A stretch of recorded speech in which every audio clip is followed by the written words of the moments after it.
Hello guys, welcome back to my channel. এই ক্লাসে আমরা শিখব দ্য ডেফিনেশন অফ সেন্টেন্স এবং এর এক্সাম্পল, এবং খুব ভালোভাবে বুঝে নেব যে কোনটা সেন্টেন্স এবং কোনটাকে আমরা সেন্টেন্স বলবো না, আমরা কোনটা সেন্টেন্স এবং কোনটি সেন্টেন্স নয়। ঠিক আছে, তো পরের ক্লাসে, এই ক্লাসে যদি আমরা এই ডিভিশন অফ সেন্টেন্স সম্বন্ধে পড়ি তাহলে ভিডিওটা অনেকটা বড় হয়ে যাবে। ঠিক আছে, তার জন্য আমরা এটা পরের ক্লাসে রাখছি। দ্য ডিভিশন অফ সেন্টেন্সটা এটাকে আমরা পরের ক্লাসে আলোচনা করব।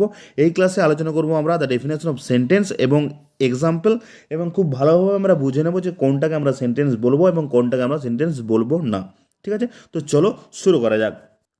প্রথমে আমরা দেখে নিই যে সেন্টেন্স কাকে বলে। সেন্টেন্সের ডেফিনেশনটা না, কতকগুলি ওয়ার্ড পাশাপাশি বসে যদি কর্তার মনের ভাব সম্পূর্ণরূপে প্রকাশ পায় তাকে আমরা সেন্টেন্স, যাকে বাংলায় বাক্য বলা হয়। ঠিক আছে, কি বললাম? কতকগুলি ওয়ার্ড পাশাপাশি বসে, এটা মনে রাখবে, পাশাপাশি বসে যদি কর্তার মনের ভাবটা, মনের যে ভাব সে কি বলতে চাইছে সেটা যদি সম্পূর্ণরূপে প্রকাশ পায় তাকে আমরা সেন্টেন্স বা বাংলায় বাক্য বলে। বুঝতে পেরেছ? তো চলো কয়েকটা এক্সাম্পল নিই। না, এক্সাম্পল নিলে আমরা দেখতে পাবো আই ইট রাইস। দেখো এখানে কিন্তু প্রত্যেকটাই আই ইট রাইস, এই প্রত্যেকটাই কিন্তু এক একটা আমাদের ওয়ার্ড। ঠিক আছে, প্রত্যেকটি কিন্তু এক একটা আমাদের ওয়ার্ড। তাহলে এক্ষেত্রে আই ইট রাইস এটা কিন্তু আমাদের একটা সেন্টেন্স হবে। কেন বলো তো? কারণ এখানে আমাদের সম্পূর্ণ অর্থটা প্রকাশ পাচ্ছে। কারণ আই ইট রাইস মানে কি না, আই ইট রাইস মানে হচ্ছে আমি ভাত খাই। ঠিক আছে, আমি ভাত খাই, তাহলে এটা আমাদের মনের ভাবটা কিন্তু সম্পূর্ণ প্রকাশ পাচ্ছে, এটার একটা নির্দিষ্ট অর্থ রয়েছে। ঠিক আছে, হি রিডস এ স্টোরি, এক্ষেত্রে দেখো সে, রিড মানে পড়া, স্টোরি মানে গল্প, মানে সে গল্প পড়ে, সে গল্প পড়ে। ঠিক আছে, তো এক্ষেত্রে কিন্তু আমাদের এটা কিন্তু আমাদের একটা সেন্টেন্স হবে, কারণ এটারও কিন্তু একটা অর্থ রয়েছে, এটা কিন্তু মানে রয়েছে। কর্তা কি বলতে চেয়েছে, এখানে কর্তা আমাদের সাবজেক্ট, কে কর্তা হচ্ছে হি, সে, তাহলে সে কি করে সেটা কিন্তু আমাদের সম্পূর্ণরূপে তার অর্থটা কিন্তু এখানে প্রকাশ পেয়ে গেছে।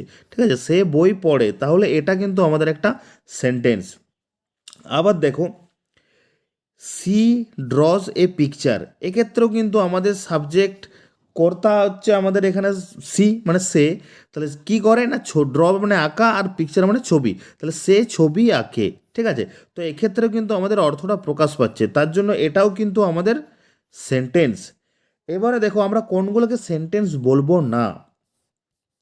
না দেখো এখানে আমি বলে দিয়েছি যে কতকগুলি ওয়ার্ড পাশাপাশি বসলেই যে একটি সেন্টেন্স হবে তার কিন্তু কোনো নিশ্চয়তা নেই। ঠিক আছে, মানে কতকগুলো ওয়ার্ড যদি পাশাপাশি বসে যায় তাহলে যে সেন্টেন্স হয়ে যাবে এটা কিন্তু কোনো নিশ্চয়তা নেই। এটা কিন্তু নিশ্চয়তা নেই আর কি, মানে পাশাপাশি বসলে কিন্তু সেন্টেন্স হবে না যদি তার কোনো অর্থ না থাকে, তার কোনো যদি অর্থ না থাকে তাহলে কিন্তু সেটাকে আমরা সেন্টেন্স বলবো না। এবারে চলো দেখে নিই কোনগুলোকে আমরা সেন্টেন্স বলবো না। না এখানে দেখো আই ব্যাট ক্রিকেট, তো এখানে আই একটা ওয়ার্ড, ব্যাট একটা ওয়ার্ড, ক্রিকেটটা একটা ওয়ার্ড, তিনটা ওয়ার্ডই পাশাপাশি বসেছে, তাহলে আমি ব্যাট ক্রিকেট, এটার কিন্তু কোনো আমাদের অর্থ কি প্রকাশ পাচ্ছে? কর্তা, এখানে আমি কর্তা, আইটা হচ্ছে সাবজেক্ট বা কর্তা, তো এখানে আই কি বলতেছে যে তার কি কোনো রকম কোনো কিছু প্রকাশ পাচ্ছে? আই ব্যাট ক্রিকেট, তো এটার কিন্তু কোনো অর্থ হচ্ছে না। ঠিক আছে, এখানে কর্তার মনের ভাব কিন্তু প্রকাশ পাচ্ছে না, তার জন্য এটা কিন্তু আমাদের সাবজেক্ট, সরি সেন্টেন্স নয়। ঠিক আছে, এটা কিন্তু সেন্টেন্স নয়।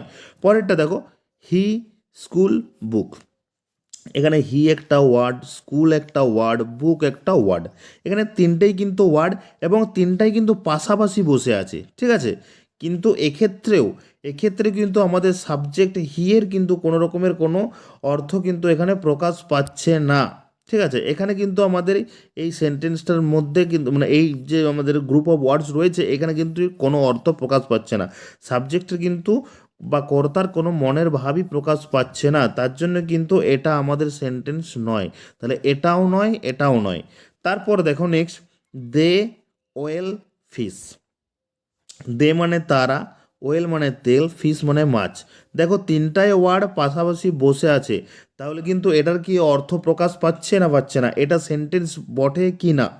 একটু কমেন্টে বলো যে দে ওয়েল ফিশ, দে ওয়েল ফিশ এটা সেন্টেন্স, আদৌ সেন্টেন্স কি সেন্টেন্স নয়, এটা কিন্তু কমেন্ট করে তোমরা বলবে। ঠিক আছে, তো তো চলো, তো ভিডিওটি এখানেই শেষ করছি। দেখা হচ্ছে পরের ভিডিওতে। যারা এই চ্যানেলে প্রথম তারা অবশ্যই চ্যানেলটিকে সাবস্ক্রাইব করে দিও। আর যদি ভিডিওটি হেল্পফুল মনে হয় তাহলে অবশ্যই লাইক করে কমেন্ট করে জানিও কেমন হয়েছে। টাটা।